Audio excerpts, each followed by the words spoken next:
World Rhino Day has, and I mean this with all the love in the world, the ugliest drawings of rhinos I have ever seen if you click on that link. Oh my god. Yeah, these are rough as hell. These are not. They do not fill me with a love. They have a Spotify playlist? I am trying to think of one rhino song, and I can't.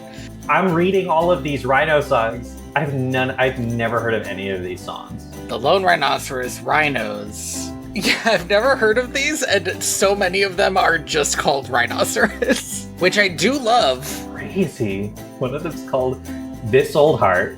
This Old Heart, yes. That one really stands out. Ghosts in the Sun. But this is not a rhinoceros podcast.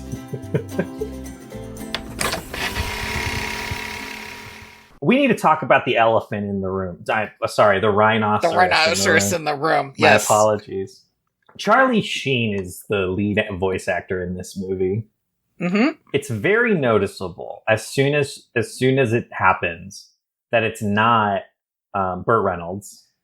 It's explicitly Charlie Sheen. And I'll be honest, he might have been my first casting choice. As somebody who doesn't know Burt Reynolds stuff as much as I know Charlie Sheen stuff, I think to myself, who could play a weird asshole dog? Like, you're supposed to kind of like him, but you know he's an asshole the whole time? Oh, Charlie Sheen! Yeah. His name's Charlie. Yeah, it's a little weird. Now, to be fair, this movie came out, 8 years after the first one? 7 years after the first one? I don't know what Charlie Sheen was doing at the time, but he probably would have done it. And this does, of course, lead us to the modern day Charlie Sheen, who seems to have ruined his life. Has he? Again? All right. Well, not again. I just, I don't think there are very few people, I think, who have so thoroughly ruined a perfectly good career. When I was in high school, he crashed and burned in such a spectacular way. It was like an episode of BoJack. It was like a season of BoJack Horseman. Yeah. And I just sort of figured that at some point he probably did go to rehab and get an FX show and was probably doing borderline okay. But I don't know. I remember I Don't Sleep, I Just Wait. Yeah, Winning, Tiger Blood.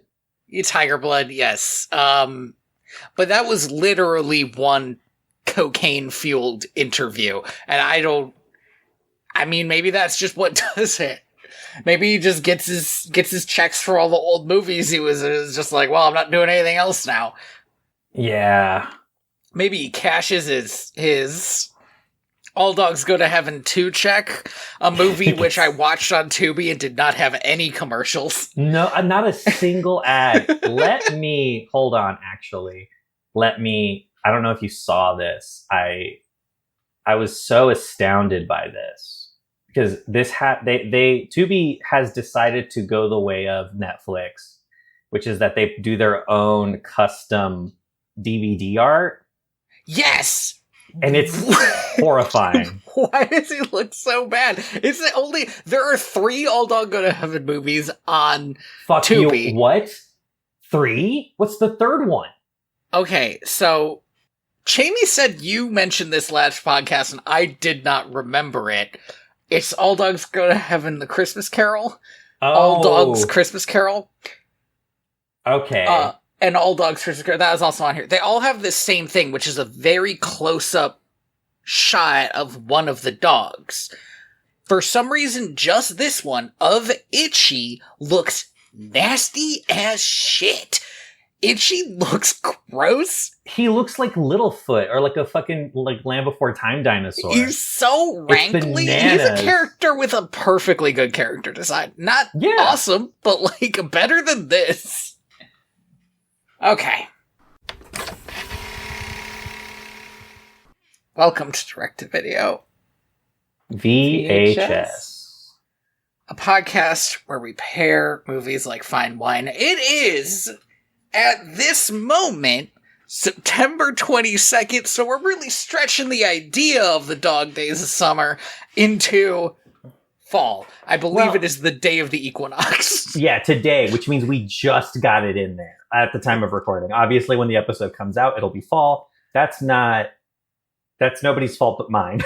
Just send me your half right now, and I'll just, like, edit this so fast. I'm definitely not being sarcastic. Yeah, it's not going to happen. I have a day job. I have 2 day jobs. Yeah. I also have a pretty strenuous work-life balance. Yeah. I don't like this movie. Good start. Gotta get it out of the way. I like this movie more than the first one, but I don't think it deserves that. By like a honest to God, such a gulf. Like, yes, this movie has worse animation, but this movie has a coherent story. There was no point in this movie that I was like, that's racist. That can't be there. There was one point in this movie where I was like, you're skirting the line of racism. I must have missed it, honest to God. But there were bits about this movie that I hated, but most of this movie was fine. I'll go this far. Push comes to shove, I might show this to a child. Not before any other movie, really. It's truly like near the bottom of the list, but it is on the list, right? But like above Wolf Quest, like I don't know about that. They talk about dying so much in this movie. It's a little surreal. Oh my God, they do. I don't know who thought it was funny to introduce all the dead dogs coming up into heaven with all the fun ways they died. What the fuck? I found out that Itchy died before his time by choking on a chicken bone. Yeah. That little girl is alone. It's crazy, right? You would think that, I guess this would also be really sad, would be to just have an old dog, right? An old wiener dog crawling into heaven and be like, Charlie, is that you? But then heaven makes him younger. I mean, that's literally the best case scenario. That's exactly what I want. He was like, oh, I just went to sleep one day. You know? Yeah, that's sad. That is the, again, best case scenario. And kids will have to deal with that. What I don't want a kid to have to deal with is watching their dog choke to death on a chicken bone. Yeah, it's crazy. So, Charlie seems to have not learned a single goddamn thing from the last movie. Which is kind of fair, because I believe that both of us were like, surely he didn't learn anything, right? True, but true, also bananas. Let me mention another character who also didn't learn anything, but I want to mention him because he's the first character we see. Oh, that's right. He gets a stinger intro, like it's a fucking Columbo episode. I would have loved that movie. Just a full great. 30 minutes of Carface getting up to whatever, and then Charlie shows up like, one more thing, Carface. Cow. Oh, man. That would have been great. Well, Itchy would be Columbo, right? Itchy? Because he's the only one who can do his goddamn job, because he in every scene is the most reasonable character. Yes, he's fucking Columbo. Charlie's the local guy that Columbo has to, like, take this case off his hands. Yeah.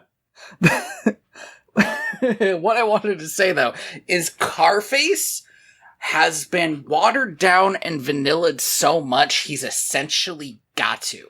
Yeah. We watched 3 Lilo and Stitch movies. Fuck, we watched 4 Lilo and Stitch movies. That's correct. And the 3 that Gatsu were in, I don't think he was in Lilo and Stitch 2. The 3 that Gatsu were in the first one, he's like, I'm the bad guy, I'm gonna kill you. And then the second one, he's like, okay, little bunny hamster, let me listen to you about stuff. And then the third one, they're like, he doesn't even qualify as a villain anymore. That feels like what's happening to Carface. It really does, and I'm looking at this third movie. Fuck you, there was a TV show? Sorry. All Dogs Go to Heaven wiki is giving me cursed knowledge. Yeah, that's no good. But he's on the cover holding gifts and stuff, which is bananas because he gets drag me to hell at the end of this movie. So Spoilers. funny. It's so good. Funny. That was so funny. I didn't get the joke at first. I immediately was like, this is truly such a good idea. I was watching it with Jamie, and she let out a little chuckle, like, and I was just watching. And then when the demon yells "soul," I burst into laughter because it was so funny to me because I missed it. Wonderful. Anyway, we'll get to it. It's so good. What an amazing ending. The beginning, though. So yeah, Carface gets a stinger where he's talking to somebody on a payphone, a heavenly payphone, I guess? Yeah, he's in heaven. Not be in heaven at this point. So where's this payphone? You can just call hell from heaven? Okay. And we find out that, like, Charlie and Carface have been just hanging out in heaven because Charlie doesn't have his real friends there, and Carface is kind of the closest thing he's got. Yeah. Which I did kind of like. Carface low-key betrays him by being a very, very good at being an angel. Which we don't get into. No, I assume that he's been able to con people in a way Charlie hasn't. It's not important. He just says to Charlie, you gotta play the game, Charlie. Charlie doesn't even want to try because he thinks all this stuff is boring, but Carface wants to try because he's planning on betraying everybody and, I don't know, killing them? It's unclear what Carface wants. I'm gonna say this. It's unclear what the villain wants. I don't think I ever truly understood what the plan was. Demons do not need motivation, Untrue. Is I think what I'll say. No. I mean, Andy, it's in my mind the main flaw of the idea of the devil like, why the hell does he want to corrupt humans? Humans are so corruptible. That's so stupid. And I have the same problem with this guy, which is like, he's just a demon. He's just the bad guy, you know? Yeah. It's like the guy in the Muppets. I'm the bad guy.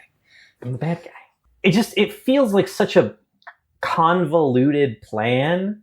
Okay, I'll tell you what he wants to do. He wants to capture all the holy dogs, put them in Alcatraz, and sink Alcatraz into hell. That's what it appears to be. I don't know why. But then it's like, to what? No, I got that part, Tony. That happens in the movie. I'm just saying it for the listener, Andy. Nobody else has watched this movie except Jamie, who had never seen the first one and was really confused when we talked about it because she thought she had. And she was like, where's the demon? I was watching it and May was on their phone and the movie was so bad that they ended up getting up and going to like make some food. Coward. They were like, I don't need this in my life. And I was like, that's fair, but I am going to bring this with me, unfortunately. So you cannot escape this. There have been movies where it's definitely like, well, I guess I'm stuck watching this one alone. Yeah. I mean, if you here's what brings me solace every time I turn one of these on is, well, at least I know Tony's seen it. Yep. It brings me a little bit of solace knowing that you have seen this too. I sure have. So that's something. So we have probably one of the saddest intros ever, which is that we get to see all of these dogs go to heaven. Yep. One of them, it comes in holding a bumper, which is a very funny joke if it wasn't so morbid. This was my issue. Like, one of them had like the mailbag from the mailman, and I was like, there's a story there, but also it's a sad story. It can't be funny. Like, it's not being funny. I think they kind of want it to be like Looney Tunes, and it's not hitting as Looney Tunes. This is too real a world, I guess, for that to... You have to actually deal with life and death in this story. Yeah, because this is like a world that's like it's just our world, but dogs. Yeah. Have burlesques and stuff. Charlie shows Itchy around heaven, and Itchy's like, this kicks ass. Itchy is like, this kicks ass. Meanwhile, Charlie sings a song about how it's too heavenly here. He can't rip anybody off. It's kind of boring. It sucks. I wrote this down because it's such a good lyric. What's a good hustler? What good's a hustler without a scam? I'm wasted talent. That's what I am. I begrudgingly accept that this song works. The music in this movie is like mid-tier. It's like not terrible. It's fine to good. It borders on good. Like, this song is a good song to start this movie off. It tells me everything I need to know about Charlie and about heaven and about his time on Earth. I feel like I get everything. It makes me remember the terrible music in Peter Pan 2. Oh, yeah. Altogether, like, in every other way, a better movie than Peter Pan 1, except, like, some of the worst music I've ever heard. A quick fun fact here, because when Charlie starts singing, I was like, all right, this can't be Charlie Sheen. They had to have gotten someone else. This is too good. So I looked it up, and this is a guy named by the name of Jesse Cordy, who we did have. He is a prior because he was the voice of LeFou in Beauty and the Beast. Oh. The acting and singing voice of LeFou. Interesting. I know. That's actually some interesting range, too. I wouldn't have expected LeFou to have this kind of singing voice. Yeah, it's what I would say, it's like a sexy dad singing voice. It's very odd. For a moment, I thought it was like the guy who voiced Eric. It's got that same, like, tone to it. It wasn't quite buttery enough to be Jim Cummings. I can tell when Jim Cummings sings now because somebody told me that he sings only the second half of Be Prepared. Yeah, because Jeremy Irons burned his voice out on it. Yeah, like, and you totally can tell that the second half of Be Prepared is like so smooth and buttery. Yeah, it doesn't have the like husk. I have a question. I guess I have two questions.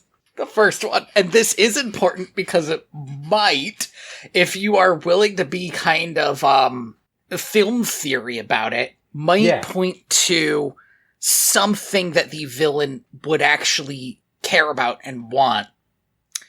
Because this was what I first thought of when I saw that trumpet that Carface goes to steal. Is that the final trumpet that sounds for the apocalypse? I believe so. That was also my thought. Gabriel's horn. Now, I don't know shit about who blows what horn, and if they threw Gabriel in there because Gabriel's an important name, fucking wild to use an actual Catholic angel. But it is whatever. Crazy. Here we are. Is that the final trumpet that sounds for the apocalypse? Does this demon want to capture all the dogs and then start the apocalypse so that it wins the holy war? I don't know. Yeah. Follow-up, smaller question. Why does Dog Heaven even have gates? Everybody gets in. This is true. It should have a dog door, first of all. While we're here. Second of all, there's no, like you said, no one's getting told no. Right. Fucking Carface is here, and I was pretty certain that he was gonna go to hell at the end of the last movie. And even at the end of this movie, he is an extenuating circumstance. He got to heaven and then he left. Yeah, he sold his soul to a demon. You imagine that if he hadn't sold his soul to a demon, he probably would go back to heaven. Yeah, right? Because he's, They would just keep a closer eye on him, probably. Yeah. Itchy's love in heaven. We find out that fleas go to hell. That's explicit. That's hilarious. I like that. That's genuinely really funny. Yeah, Itchy's like, I don't feel itchy for the first time. Charlie's like, well, fleas go to the other place. Yeah, fleas, which is, again, such a good joke. Yeah. And so the driving impetus of this movie is that Carface is stealing Gabriel's horn. He fucks it up because it gets hit by a plane, I think. He gets sucked into the engine like the goose from Sully. Like the geese from Sully. That plane had to land in the Hudson River. And here's the thing, he is immaterial at this point, but the horn's not, so it might have fucked up that plane. Yeah, no, there's a real world. I mean, and this is like, 96, right? So it's the Wild West out there in terms of airline travel. There's probably people smoking in that flight. It's the Wild West up there. So he mucks it up and decides to not go, and then Heaven finds out. Heaven finds out that the horn is missing. Important, Heaven does not find out that Carface stole the horn. They didn't even clock that he's gone. They just know the horn's not there. Proving that either God is not omniscient, or he's a little freak who just lets this shit happen. I'm willing to accept that both are true. Well, see, this whole thing was a plan to save that child. This is how these movies work. Oh, God, that's fair. So, as soon as Charlie finds out that somebody's got to go back to Earth to pick up this horn, he's like, hell yeah. Yes. Heaven, yeah. Heaven, sorry, correct. Heaven, yeah. I believe they do make that joke in the movie. I think they do. I'll go, I'll do it, I'll volunteer. And the head Heaven dog, whose name escapes me. Annabelle? Perhaps. She's like, fine, I'll give you one miracle, and also you have to take Itchy with you because he's your conscience. Poor Itchy. He got to hell 15 minutes ago. He got to hell 15 minutes ago. He got to heaven 15 minutes ago. He is loving it. It rocks up here. He didn't even get to enjoy Rib Night. He just wants his eternal reward. He has lived a hard life. For being such a good dog. Unlike Charlie, he's a good dog. Yeah, Itchy went above and beyond the Call of Duty in the last movie and in this movie. It really feels like a real fuck you to Itchy when she's like, and you have to take him with you. And you're taking Itchy with you, yeah. So he's just also thrown down this pearl. He's like, hey, wait a second. He doesn't even get a miracle. I'm so mad about it. Yeah, right? This movie seems to not realize that they have essentially made Itchy the main character the whole fucking time, except he doesn't get any protagonist stuff. So he's playing on hard mode. He's like, if you're playing an RPG, is like, technically you have your main character, but like this side character's like better, and you're just like, oh, this guy's killing all the baddies. That's what Itchy's doing the whole time. Itchy gets everything done while Charlie gets distracted by the dumbest shit. Yeah, I'm sorry. I think you mean by the hottest dog, the sexiest dog. One of my notes is that I want them to stop overselling me on how sexy this dog is. It goes on for a while. She gets a singing number. Good song. I like the song. It's a good song. It doesn't really have anything to do with dogs, but I actually find that so interesting that her song is like a normal cabaret song. Yeah. That does not make reference to the fact that she is a dog. Have you seen Great Mouse Detective? Yes. Have you seen it recently? No, I have not seen Great Mouse Detective since I was like a child. Okay, so you probably don't remember this. There is the wildest scene in Great Mouse Detective where this whole ass scene happens. But there are two differences. One, there is an anthropomorphic mouse there that is like crazy hot, like Lola Rabbit level, like they were trying to make a hot mouse. And two, she's not a character. Interesting. They just did that scene, and it wasn't the introduction for, I don't know, the Watson character's love interest or something. She's just there, and then they walk into another scene. But she gets the whole song. She gets, I think, one of two songs in the movie, the other one being Radigan's song, which is solid. Man, I need to watch this movie again. It's so strange we should pair it with something. We could do it. There's also a joke that I wanted to point out in this movie that was so funny. This movie has jokes that land way better than a lot of bad movie jokes that I've seen. There's this crooner who was kind of whiffing it, and they eventually drag him off, and there's like the classic slow one-person clapping, like... and it pans around the scene, and it turns out that, like, one chihuahua in the corner is trying to get a fly. Yeah. Did you hear the song that when we entered this like underground club, did you hear the song that the other dog was singing? I didn't clock it enough to make a note of it. I only bring it up because he does have a lyric where he says that he's fallen hard for an Afghan heiress, which I don't understand why these jokes are in this movie.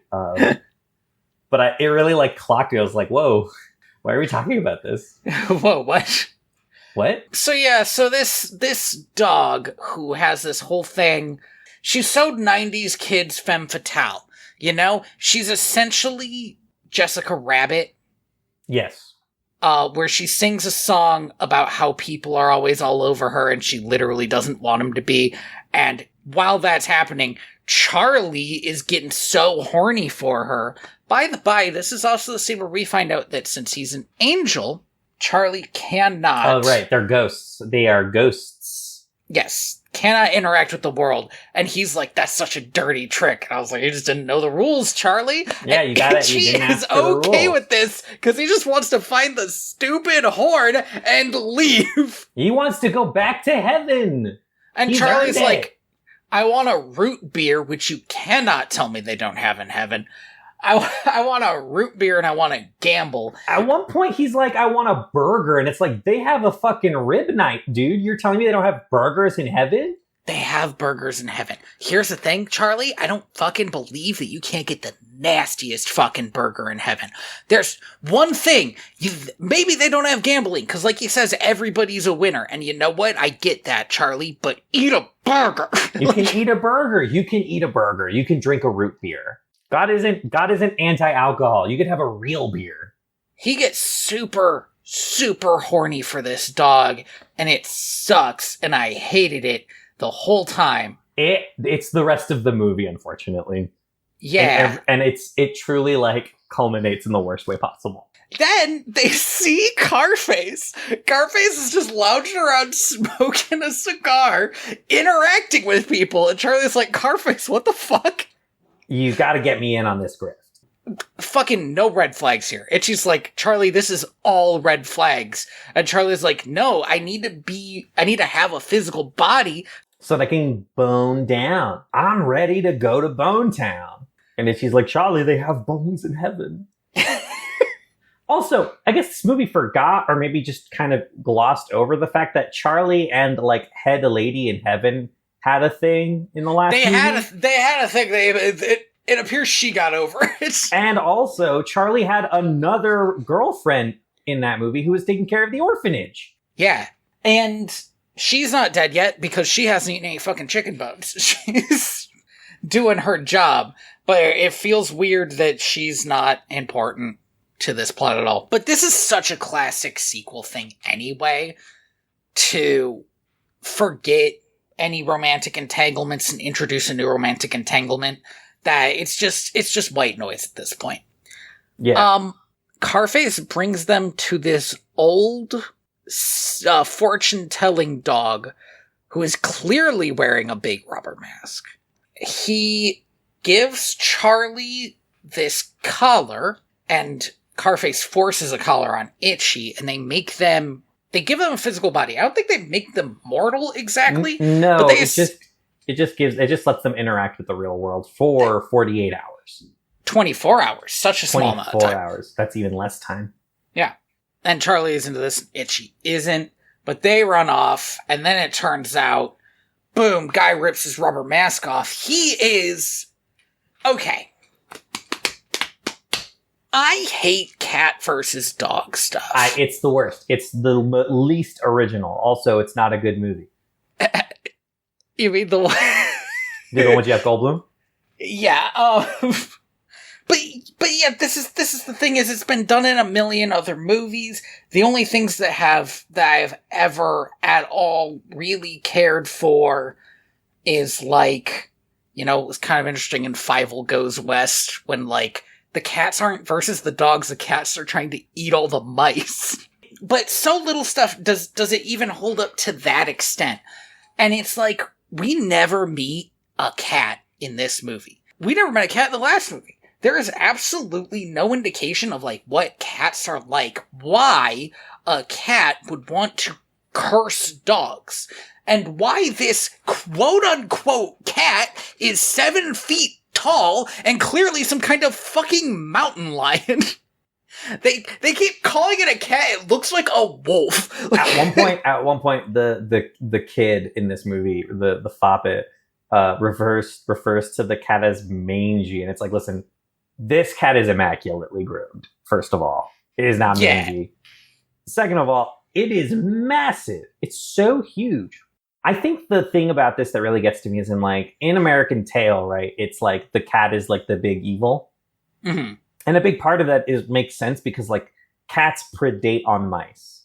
And, however you feel about cats, they're adorable creatures. They are exceptionally cruel hunters. I mean, it's their hunting instinct is just like, something's moving, I need to play with it. Like, a bigger cat probably has more of I just need to kill this thing as fast as I can. Yes. But house cats are like, I'm going to play with this until it stops moving, and then maybe once it stops moving, I'll eat it. Or maybe I won't, because I'm not that hungry. Yeah. It's tough, because, like, dogs are not weaker than cats on the whole. Dogs tend to be the more dangerous animal, Mm-hmm. So, like, it feels very, like, arbitrary. Especially because I like the, like, old, nasty dog. I liked the idea of there being this old dog that's never died. That's like, I know, if I die, I'm not going to heaven.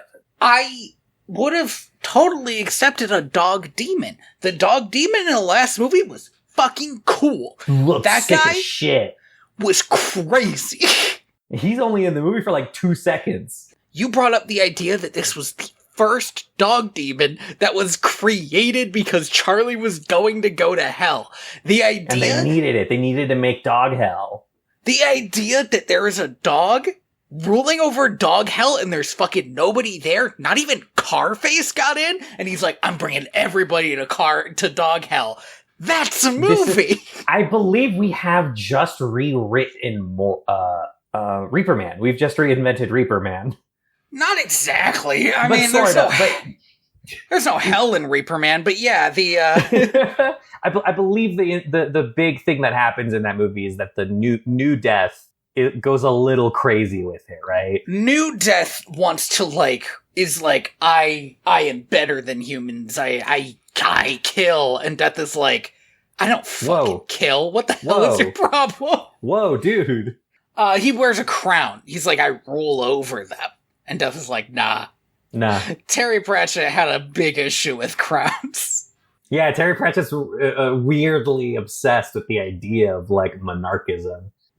Kind of weird for a guy who was eventually knighted, but there we are. I mean, what was he gonna do? Say no? I wouldn't say no.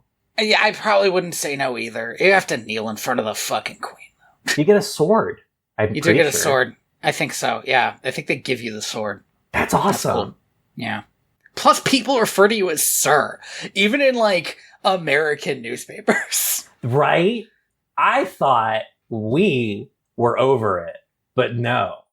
I would be like, here's the thing is, yeah, I don't think there is anybody who is knighted that I respect enough that if they said, hey, it's Sir Patrick Stewart, I'd be like, not here, it's just Patrick Stewart, my friend. I feel like Patrick Stewart is the knight who is least likely to pull that shit. Oh, that's true. He's chilled out. Which might be why I might call him that. Because he wouldn't ask. Oh, what a power move. I know. Damn. That guy is so zoned all the time.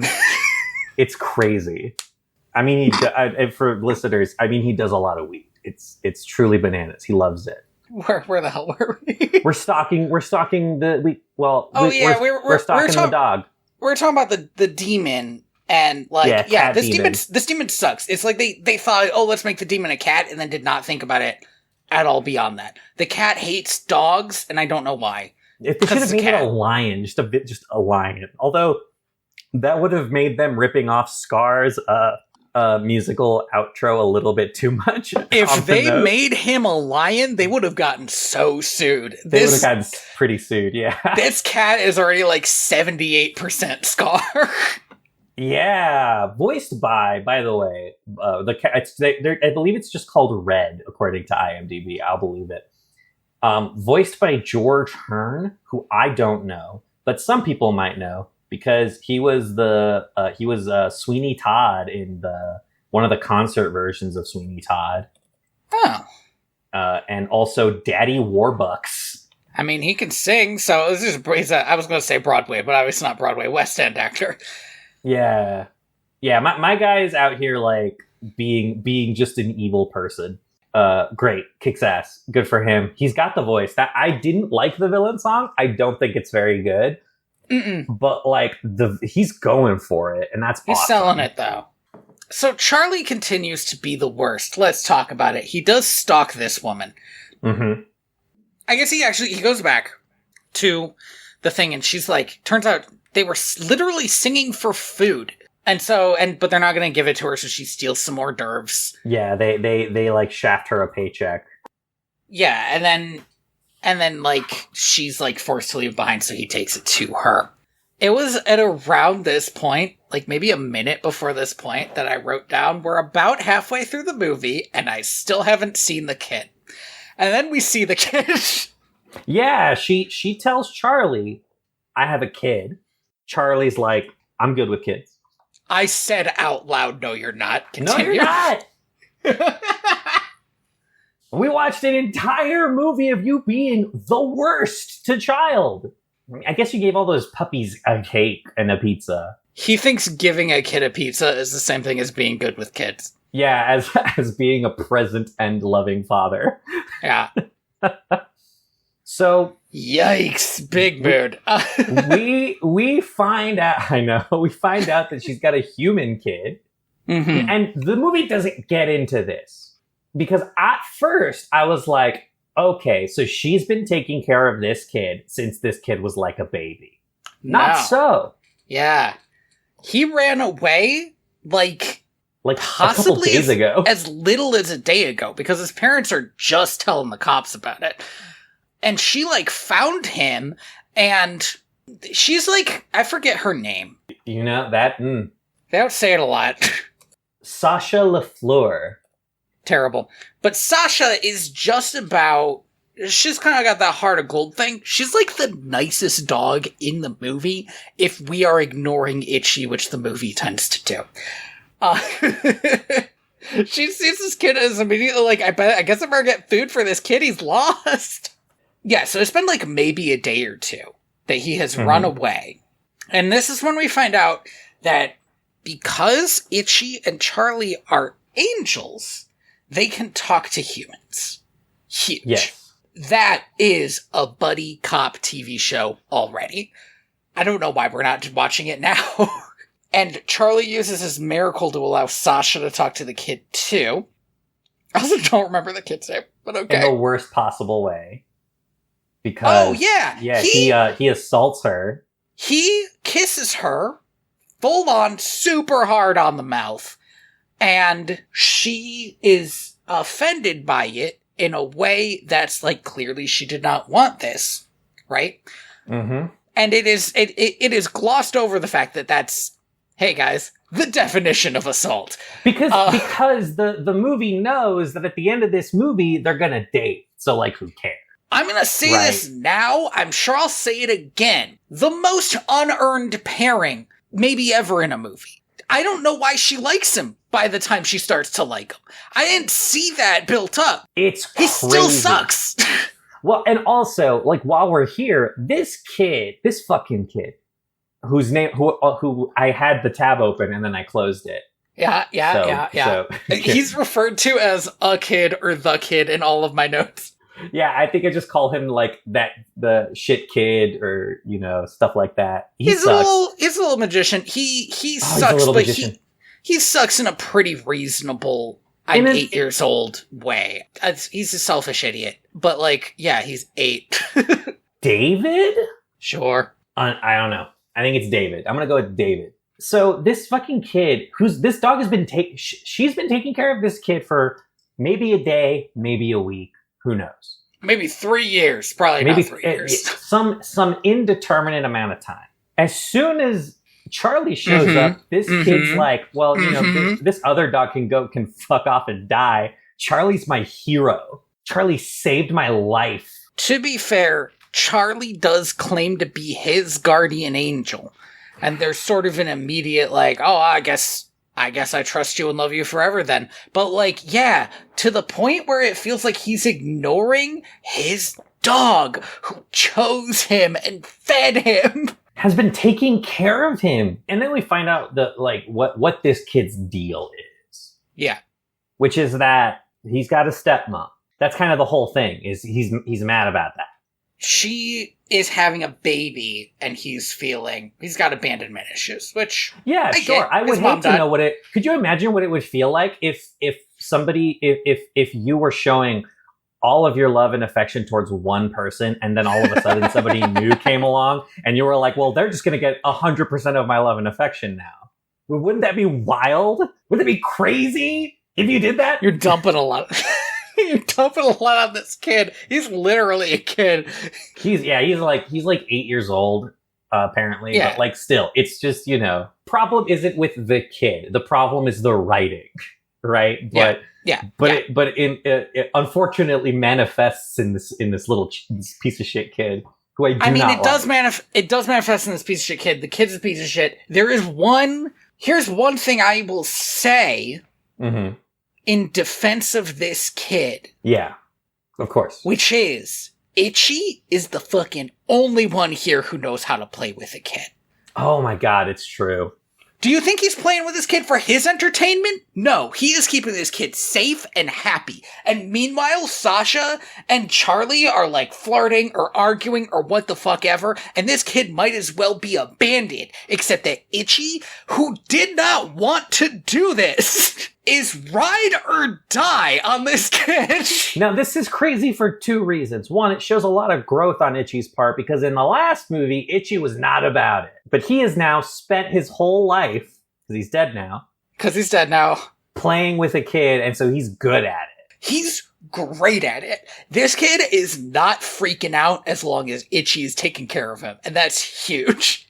So he later gets him a full ass, like, person Chinese. This feels a little bit like, again, we're doing Sasha a little bit dirty. Sasha's been getting this kid table scraps on his first day back.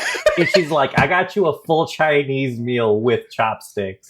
Jamie was like, where did he get that? And I was like, he knocked out a Chinese restaurant. I don't know. He's working miracles, and he didn't even get one. He didn't even get the miracle. He's a miracle in himself. So the kid wants to be a magician. He wants to do street magic. Charlie's like, then let's fucking do it. Let's go right now. Let's do some street magic. So it's clear to me, but it's not clear to Sasha, that Charlie is doing a kind of interesting con, which is sort of the, people don't do this anymore, but giving a kid a pack of cigarettes to smoke so that they hate cigarettes. Yeah. He's like, oh, you want to be a street magician, huh? Let's go. Okay. Let's do some street magic. This is going to be so easy. Any magician makes a bunch of money off the street. It's going to be so easy for you to do this. He's gonna break this kid's heart. Dude, it's rough. So, wait, are we skipping the cop stuff? Let's get to the cop stuff. So they're walking down the street, and they hear the ringing. Only angels can hear the ringing that the horn makes. By the by, Gabriel. Carface can't get the horn back because he has sold his soul to Red. So he's not an angel anymore. So they can hear they hear the ringing, and they realize, like, oh, a police officer's taking it into the police station. Excuse me. So Charlie's like, he tried to send Itchy to look for it. Itchy's like, nah, this is your job. I'll stay with Sasha. He says I'll stay with Sasha when what he definitely means is I'll stay here with this kid. Well, because Charlie's the one who's like, well, I'll stay here with Sasha and Itchy can go get it. And Itchy's like, no, I'll stay with Sasha. You go do your fucking job, idiot. If I leave you here with Sasha, this kid's gonna get hit by a fucking car. Yes. He, like, is literally, like, we cut back to him at one point, and he's kind of, like, rolled over in the kid's lap, letting him pet his belly. Like, he's distracting this kid, so everything's okay. And meanwhile, Sasha's grilling him, like, what the fuck are you guys actually doing? And he's like, man, I'm literally from heaven. Get off my ass about it. Which is it's a pretty good point. The thing is, when she asks Charlie what they're doing, he'll just fucking spill because he's an idiot. And Itchy's like... He's horned up. And Itchy's like, nah, man, there are rules, I assume. I did not stay long enough to learn the rules, but I'm not getting kicked out of heaven for telling you about Gabriel's horn. Yeah, right. Like, I'm not doing that. There's like police antics in the police station. There's a great line when Charlie's sneaking through where this guy is just like he's like reading off conspiracy theories, and one of the other cops is like, "This is why everyone hates to ride in the car with you," and his response is just, "That's not why." And I was like, "Why then?" Yeah, why? I'm fascinated. Why is this the most intriguing character in the movie? Yeah, it's wild. We also get David's parents just there, just in there. Yeah. Telling this police officer, our son ran away. We think it's because we're having another kid. And he freaked out about it. Which, listen, I get it. I remember when my younger brother was announced, I was pissed. I was like, what are we doing? We have everything we need right here. What do we need another one for? But I wasn't like so mad that I was like, I'm ready to give up my PlayStation. I didn't have a PlayStation, but you know what I'm saying, right? Like, I'm not going to give up my luxuries. I literally did have a moment where I was like, how does this kid have all this magic stuff? He can't be buying more. He produces a dove at one point. And I'm like, where did he get the dove? He caught the dove like 2 days ago. Like out on the street. That's he was like, so I'll either hungry. eat this dove or use it on my magic show. Yeah, one of the two. So Charlie goes to get the horn, but it turns out the horn is not ethereal, which is kind of interesting. Yeah, the horn is a physical object. It cannot go through the gate that all the stuff is locked behind, even though Charlie can. So they have a plan, which is not a plan. This is truly the stupidest plan, because one, the horn, when you blow on it, opens any door. All right, so here's the thing. The thing to do would be to wait until later in the day when there are fewer people in there, go in as a ghost, blow the horn, unlock the door, sneak out. That's the plan. Bada bing, bada boom. Instead, this child puts on these sunglasses like he's blind and has 3 separate guard dogs, not one of which I think is a normal breed, or for a seeing eye dog. Maybe Charlie would be a German Shepherd. Actually, I think there are seeing eye wiener dogs. I'm just looking up seeing eye dog breeds because this is an interesting tangent to go down. Yeah. Like, Golden Retriever is one. Goldadors, any sort of like Labrador Golden Retriever mix. So yeah, Charlie would probably be worth it. Would probably be able to be trained. Charlie and maybe Sasha, because I think she's a poodle. Oh, apparently smaller dogs are not suited for it because of how they are bred, and also because they may not be big enough to carry to do the weight of the harness. Oh, interesting. They have to be able to pull you like away from stuff. That's cool. So yeah, Charlie and Sasha could each be one, but not both. But yeah, it would be weird to have 3 guide dogs for anyone. That's so weird. And so this like 8-year-old is walking in clearly in the dumbest disguise you've ever seen. Mm-hmm. And immediately a police dog starts barking at all of his dogs, and they break. This was the plan, I guess, just to get past this one door. And as soon as they're in there, they just start charging around. They yell that there are donuts in the other room, which is the, honestly, weakest joke in the movie, maybe. It's not even that it's bad, it's just like, there was no second draft for this joke. Which gets almost everyone out, that's the joke. And end up stealing these keys and like throwing it to each other. Again, the horn opens doors. So what are we doing? What are we doing? This kid's doing magic tricks to the cops.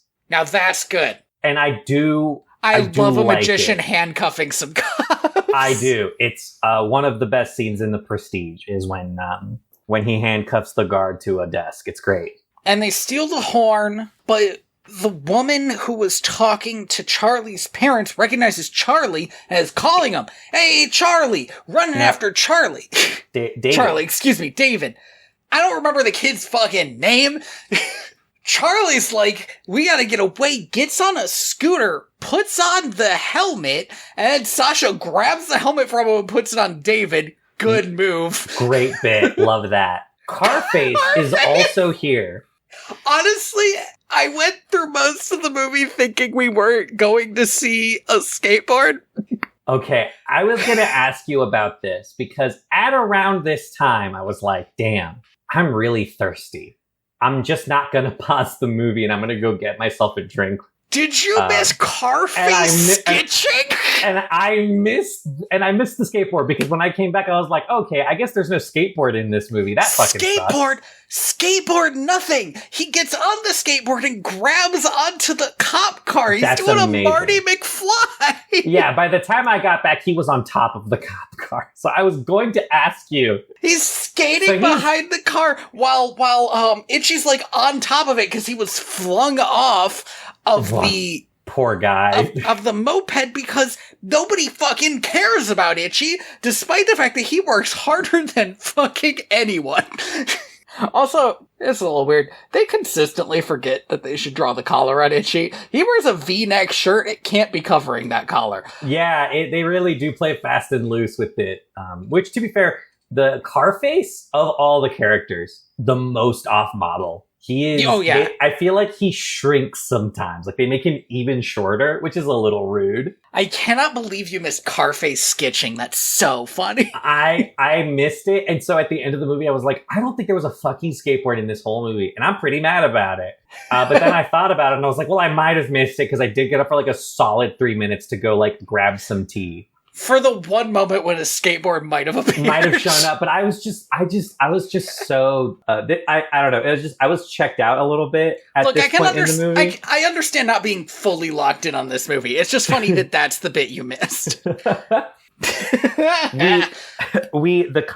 They crashed the cop into a fire hydrant, which is crazy. I do love it when the cops just get to be like buffoons. Now, when she does this, she says "ay naranja," which is I believe, which I don't know. I don't believe I know what it is. It's "oh, my orange," because I assume they knew that they couldn't get away with an "ay caramba" here, because she's Officer Reyes, by the way, in case you didn't know. My cousin, I assume, or aunt. I don't know. But I was like, I heard that and I was like, come on, guys, this isn't being clever. We could have not. She could have just been like,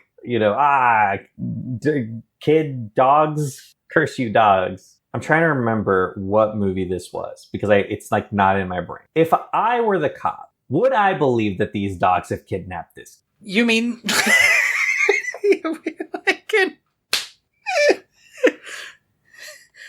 like in God, the Hillbilly Bears. Yes, thank you. I cannot remember the name of that movie. Country Bears. You know. Country Bears. Country Bears. You were like in Country Bears. Yes. The fact that nobody comments on the fact that the dog is driving this moped. That's what I'm saying. Is clearly the dogs are kidnapping this kid. They're in on it. We gotta get an APV on these dogs. There is never any follow up about like the fact that this kid terrorized a police station with 3 dogs. That's true. And also, Charlie was in prison. He was on death row. He was in human prison, right? He was going to be killed. Well, okay, wait.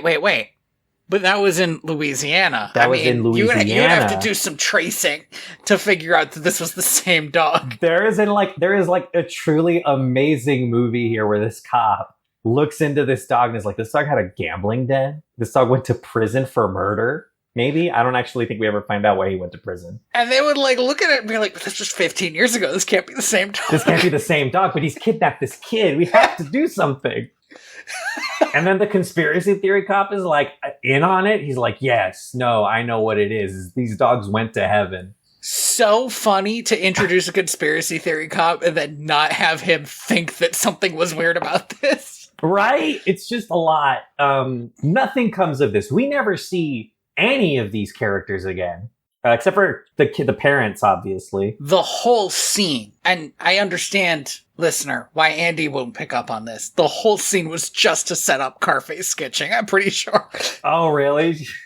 I think, like, cause, like, it's the 90s. There's a skateboard. We gotta figure out how to do a skateboard scene. Yeah, you're right. It's 96. Tony Hawk's Pro Skater is, like, around the corner. Cause they had to figure out some bullshit reason for Carface to be in this scene. You didn't need to be in this scene. Because he's there because Red tells him, "I need you to keep an eye on this guy because I think he's gonna shaft me." But and it's like, we know he's gonna shaft you. He's fucking Charlie Barkin, dude. Like, that's his job. Charlie, by the way, I feel like this is important. He doesn't. He does not try to trick Red. And that sucks. Cause it's like the one thing about Charlie is he's a con artist. And if he could use being a con artist to be at some point a little bit redeemable, that would almost be a movie. Yeah. But he just doesn't. He just goes straight into everything. It's wild how, like, for a guy whose whole thing is like, I'm a con man, how little sense he has for being in the thick of, like, a con. Like, this guy gave you a 24-hour free trial. And you know what he does? He just runs out of time. He runs out of time. Oh, this he doesn't is great. even think about it. This first kicks off, ass, actually. Well, we're not going to get there quite yet. Because first he puts Gabriel's horn, which again I'm pretty sure can start the apocalypse. Yeah, it could. It resurrects the dead. That's what it does. In a crab or a lobster trap, throws it into the water, and it's just like, what the fuck, Charlie? What the fuck? He is so fucking horned up. He's like, we did it, we can go. And he's like, nah, I gotta get the kid, get him to perform, yeah. Give me another 8 hours, dude, because I gotta get it wet, dude. Like, itchy. You don't understand. I've been in heaven however long it took for you to die. Could have been weeks, could have been years. I don't want to necessarily get into this, right? But there's just no fucking way that there isn't sex in heaven, right? Right? They have ribs. In dog heaven? You don't think they're not gonna have pork? That was a bit of a crude joke, but I'm proud of it. So he gives this kid his dream. He takes him to Diversity Square and is like, "Here you go, kid. Let's do some fucking magic." And we get a pretty great musical sequence. This kid goes from being on top of the world to being in the gutter. It's amazing. Yeah, it's so fast. It's devastating. I loved it. He is destroyed by the end of this, and Charlie's like, "Why don't we get you home, kid?" Like, fuck, man. Killed him. And then this kid's like, "I can't go home because I ran away from home, and my stepmom will never love me." And fucking Charlie hits him with, "Well, I ran away from home, and you know how my parents felt about it? I don't know, because I never saw him again." Brutal. Absolutely killer. Fucking Excellent. Destroyed this kid's willingness to deal with this shit anymore. So perfect. And then he fucking weirdly, he's like, he promises to get the kid home. He should know how much time he has left. He should be like, "Sasha, get the kid home." And then he should go bring the horn back. Why does he promise to get the kid home? Be like, "No, you have a talking dog now, man." I've done it. I've guardian angeled you. You learned your lesson. You have a Scooby-Doo. Go home, solve some mysteries. I did my miracle. Come Go on. Be a big brother. Like, do the dang thing. But he doesn't. He's like, "No, I'll get you home." And then his time runs out. This is so funny because you forget, him and Sasha have like a weird musical date night Oh, you know what? I didn't forget. I just have it in my notes. This is unearned. This is so unearned. At one point, the movie does like a 3D jump scare with the Golden Gate Bridge. Mm-hmm. It is during this musical sequence, and it's wild to me. Like, oh wait, this movie takes place in San Francisco. I don't know why. Oh, I guess because Alcatraz? Because Alcatraz. Yeah, that's the whole Scarface reason. has to go to Alcatraz. I love that this movie takes place in San Francisco. There's no very good reason for it, but it's a better reason than the last movie taking place in Louisiana. I'll tell you what. They go on this magical date night where they're falling in love. They're singing this falling in love song. Again, unearned. Unearned. She shouldn't even give a shit about him. And all he did was torture her kid. Torture her kid and also harass her, stalk her, assault her. Yeah, sucked. And then right at the end of the song, right before they're about to kiss, he disappears. His time has run out. And again, perfect. Amazing. Meanwhile, Itchy, who has been sleeping with the kid because somebody's got to keep a fucking eye on the kid, also disappears. So the kid's like, oh my God, Sasha, what happened to Itchy? Where's Charlie? And Sasha's like, they're gone. And then this fucking kid immediately like becomes unfunctional. He can't walk, he can't eat, he can't even breathe. Charlie's not here. But where's Charlie? Hey kid, where's Itchy, man? That's so brutal. No one in this movie cares about Itchy. This movie, in the climax, forgets for a bit that Itchy is invisible and can't touch stuff. That is true. It really does. So Charlie's like, I gotta get more time. I gotta get more time. Goes back to the evil dog, who's actually a cat in disguise, and is like, you gotta give me more time. I need more time. The dog's like, you only get the 24-hour trial for free. You gotta pay up hard cash if you want more time. So let's talk about something real quick. Charlie is a con man. The con in this is so obvious. This guy knows that Charlie doesn't have any money. And Charlie's like, I do have this one thing. Fuck you, Charlie. I do have this one thing. I have Gabriel's horn. He wants to sell out all of heaven for like an hour longer. Itchy calls him out for this shit directly, which is so funny because he doesn't even try to like justify it. He's like, but Itchy, I have to take the kid home. And he's like, but Itchy, I promised the kid I would take him home. Is that more important than every soul in heaven? Well, in dog heaven specifically, I don't think real heaven is affected by this for some reason. I mean, it's Gabriel's horn, so maybe. Well, Cat Satan doesn't seem to care about humans. As much about human heaven as dog heaven does. One of the things that did consistently bother me is the idea that dog heaven doesn't have any humans in it. You tell me that dogs are happier without humans around? You're right, exactly. Man's best friend would rather not have man around. I mean, sure, probably sometimes. Yeah, but I come get on. it. I'm antisocial, I understand.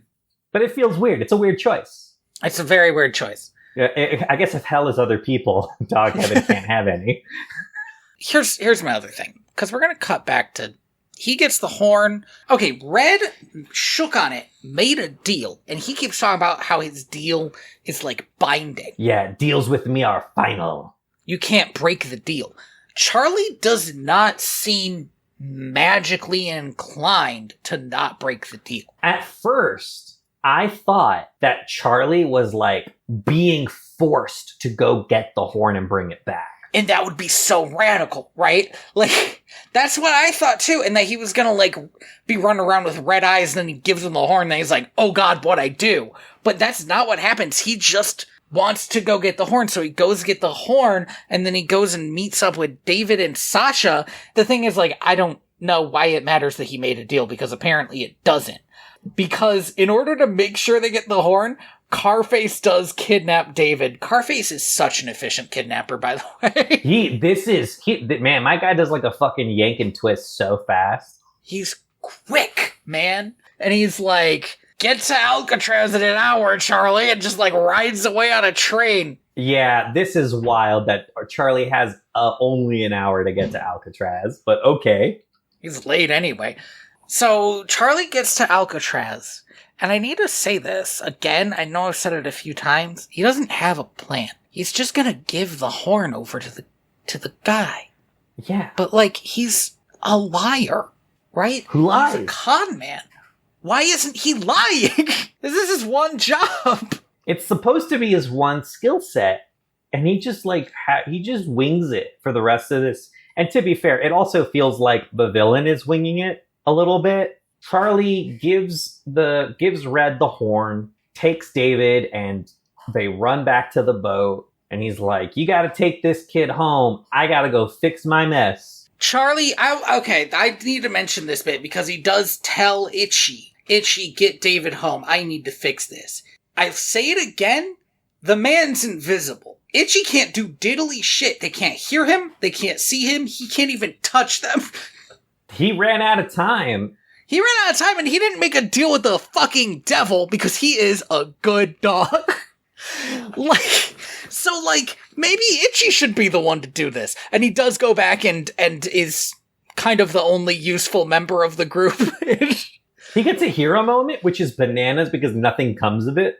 Yeah, it's fucking weird because he gets the hero moment and then it's like, and then Charlie's on the top of the thing blowing the horn. Like, okay, I guess. Anyway, Red blows the horn, sucks all the dogs into Alcatraz, blows it again, and Alcatraz is sinking into the ocean, presumably into hell. Now, here's another thing. He's a cat, and he hates water, which is true. Okay, I guess, as like a weakness for this weird devil guy, except that why did he decide on an island prison? Yeah, he went to an island prison and then sunk it into the water like it was the fucking end of The Little Mermaid. Yeah. And why? Yeah, presumably just to take them to hell. But one, slow process.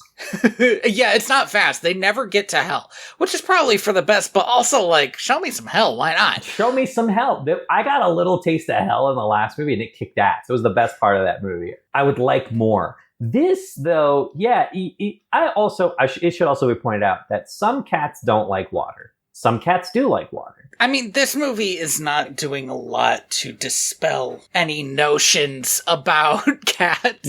No, I can tell you from experience that cats do not sizzle and burn when sprayed with water, when splashed with a little bit of water. They don't fucking start melting like they're the Wicked Witch of the West. You know, they're just a little bit upset. They're like, oh, this sucks. There's a water tower on top of Alcatraz, which I'm not even sure is true or possible. They defeat the devil. All the dogs go back to heaven. Carface goes to hell. Carface, now I need to highlight this. Charlie's like, is everyone all right? David's like, yeah, I'm all right. Sasha's all right. Itchy's all right. Carface is like, I'm okay too. And he like bursts out of a vent. And he's like, it was just business. That guy tricked me. I shouldn't listen to him. And Charlie's like, what did you give him for your collar, Carface? And he says, I think I wanted the bottom of my shoes or something. I don't even wear shoes. And then from the pit of hell that has opened up in the floor, you hear the devil go, I wanted your soul. And he sucks him down. By the way, the devil did get sucked into the ground a la Jafar, and it wasn't super clear why that happened. No. Oh, something else that we didn't mention is the devil has this cat devil has like these ghost mice that help him. Love that. Good choice. Very cool. That's like skeletal mice. Yeah, it looks cool as fuck. There's some Spy vs. Spy shit. Yeah, they did look like the Spy vs. Spy characters. But it's not clear why he has those, and they don't do anything that interesting. Well, other than drag Carface to hell. Okay, to be fair. The only reason I brought him up is because they do drag Carface to hell, and it kicks ass. It's really good. Yeah. I was too distracted by that very good joke. And then Charlie and Itchy are like, well, we got to go back to heaven now. You two get home safely from Alcatraz. You know how you couldn't go home from the Chinese restaurant that we stole all this food from? Go home from Alcatraz now. Yeah, figure it out. You know, there's ferries that go to Alcatraz. Never. Famously a hard place to leave. They got a rowboat. So yeah. It's funny when you think about it. In the calm waters of the Pacific. Hey, some people left Alcatraz, maybe, if you kind of cross your eyes about it. Maybe, or they absolutely died. We do not know. We do not know what happened to them. But I would say probably they left Alcatraz. It's a 50-50 shot, I guess. So they're going back to heaven, and Annabelle's like, sorry, Charlie, you're not going to heaven. And at first I was like, oh shit, is he about to take a turn? Okay. Whoa. Looks like 2 dogs go to hell. 2 dogs go to hell instead. All dogs go to heaven 2 should have been called 2 dogs go to hell. That would have been amazing. They never listened to me about what they should name these. They really should. It should have been. The third one should have been called 3 Dogs Go to Heaven. And she's like, well, you have unfinished business back on Earth, and you get a second chance. You can pick up your merit badge when you get back to heaven in about 20 years. Second to third chance. I believe it is fourth. Possibly fourth, yeah. You've had a lot of chances, Chaz. Yeah, dude. And then Charlie, this piece of shit is like, come on, Itchy, let's go back to Earth. And Itchy's like, no! You can eat my tiny ass. How dare you? I got to be in heaven for 15 minutes. You would not believe the amount of being an angel I'm about to get up to. I am fairly certain it's not as shitty up here as you, a broken person, think it is. Dude, it's crazy that he's in the third movie. Is it worse to be dragged to hell, or is it worse to be dragged away from out of heaven? Yeah, I don't know. It's truly like, who knows? I don't know the answer to this question. She rises body and soul into heaven like the fucking Pentecost. Oh, is that the right one? I don't think it's the right one. Fuck. I get what you're saying. He gets the best gift. He doesn't have to deal with Charlie's bullshit for 20 years. The goal, Tony, the goal is to one day not remember this shit anymore. The descent of the fuck. He rises up bodily into heaven like Mary, Mother of God. Okay, continue. Yeah. Like the what was that? I literally can't remember. The goal is to forget, Tony. I don't actually want this information in my brain. Hold up. Now I have to think about it. I wish it's not the consummation of Mary, is it? It doesn't matter. It doesn't matter. It's not that funny a joke. And if we talk about it for too long, I have to keep it in. So that's the movie. God damn, they can't hear that. I can't hear it. Why would you do that? It was so loud on my screen. I didn't think it would be that loud.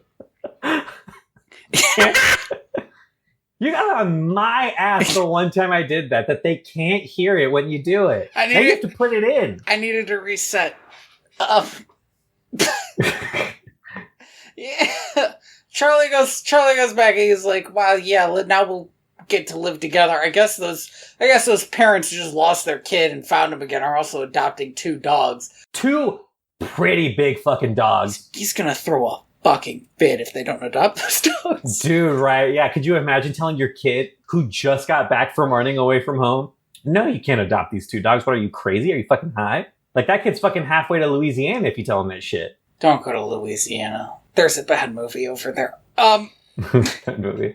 So, here we are at the end of our wonderful journey. What did we learn? I'm so tired. I burned all my energy on that half-remembered Catholic holiday joke. I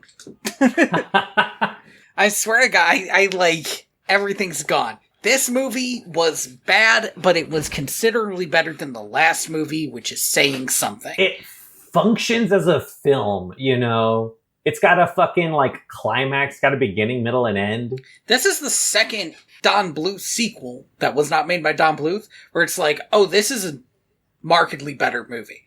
Yeah, this is a full film. It's not as, like, beautiful and like...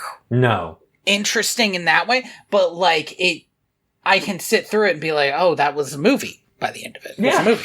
There is no point in this movie where I was like going insane because it was so like unwatchable. There is a lot of, harassing women. Yeah.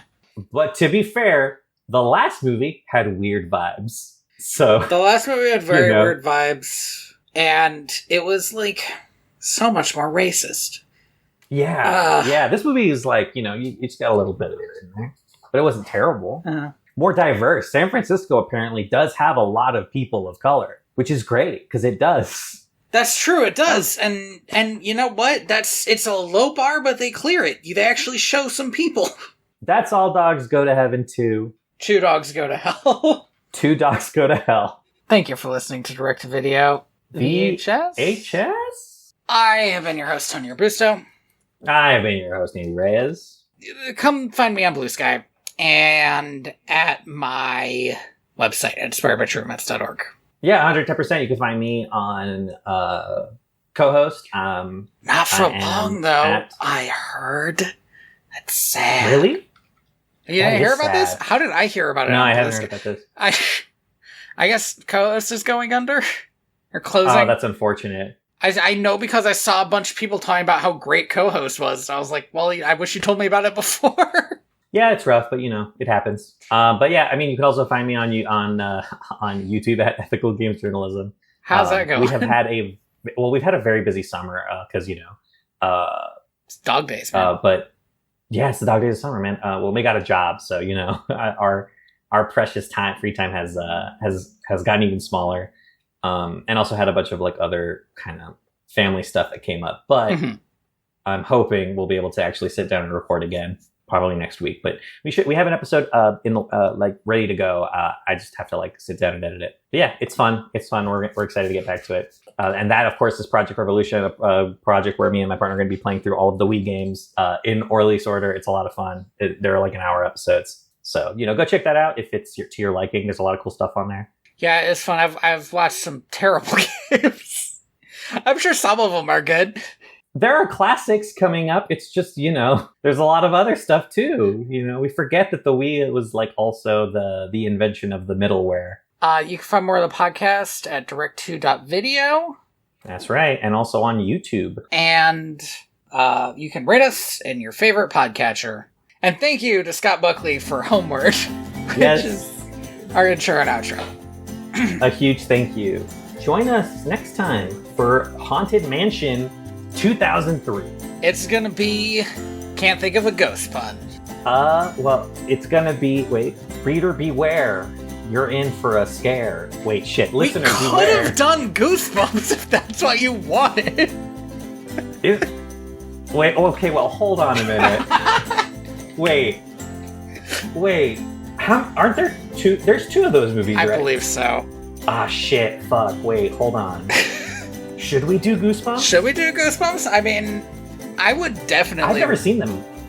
They're probably fine. I've heard the first one's good at least. Yeah, I've heard nothing about the second one. I didn't know there was a second one. Yeah, let's fucking... Why not? Why not? Let's do Goosebumps. Why not? All right, sorry, Haunted Mansion. Maybe next year. The music is 100% playing, trying to get us out of here, just so you know. It's desperately trying. Scott Buckley's doing his job. That doesn't mean I'm going to let him get away with it. Right? Come on. Wow, these movies are actually pretty old. So yeah, let's do it. Let's watch Goosebumps. Listener beware. You're in for a scare. I am the ghost of John Smith.